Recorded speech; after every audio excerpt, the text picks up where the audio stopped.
그러면은 A가 일어났다는 걸 전제로 했을 때 B의 확률은요, 다음과 같이 계산을 할 수가 있는 거죠.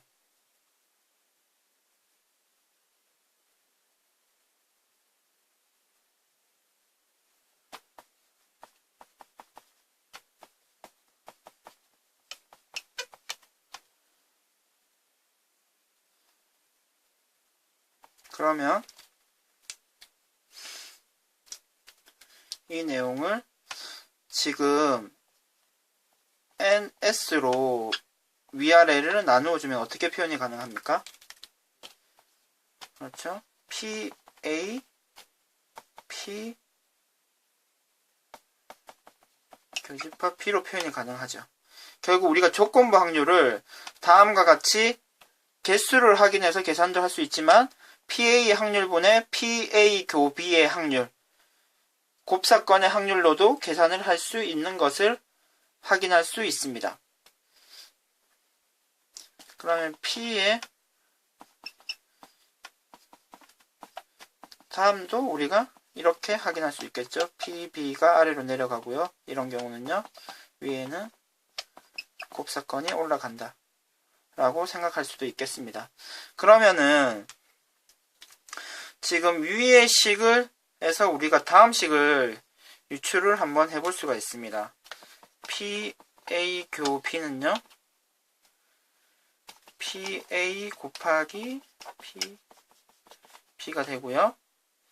지금 이 식에서는요,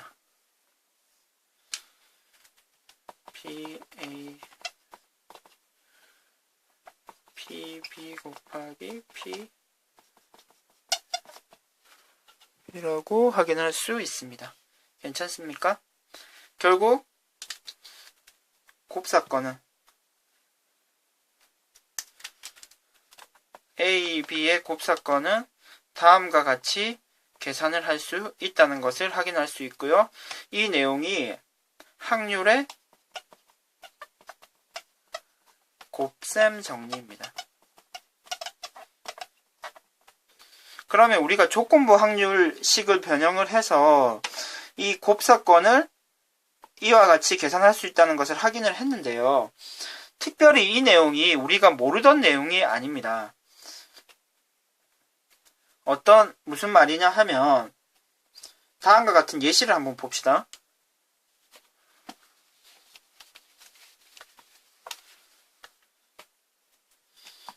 우리는 지금 직관적으로 다음과 같은 내용을 계산을 할 수 있습니다. 10장의 복권이 있는데 당첨 복권이 5장이 있다. 그런데 갑과 을이 차례로 한 장씩 뽑는다고 했을 때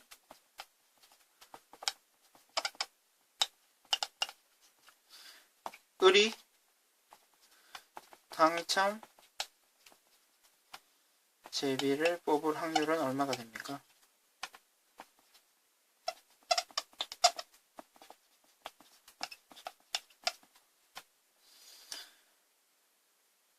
갑과 을이 갑이 먼저 뽑고 을이 다음에 뽑기 때문에 다음과 같은 경우를 우리가 늘 생각할 수가 있습니다.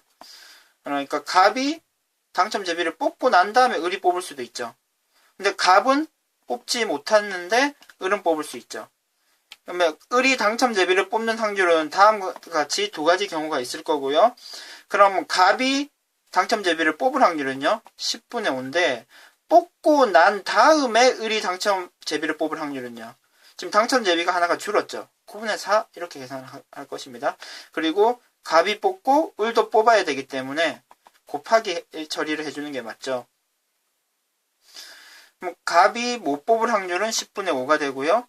그러면 갑이 못 뽑은 상태에서 을이 뽑을 확률은요, 9분의 5가 됩니다. 그래서 지금 이 문제를 해결을 하면 90분의 20이 되고요. 90분의 25가 되고요. 그래서 우리가 계산하는 답은 두 개를 합쳐서 90분의 45가 됩니다. 일단 계산 2분의 1인데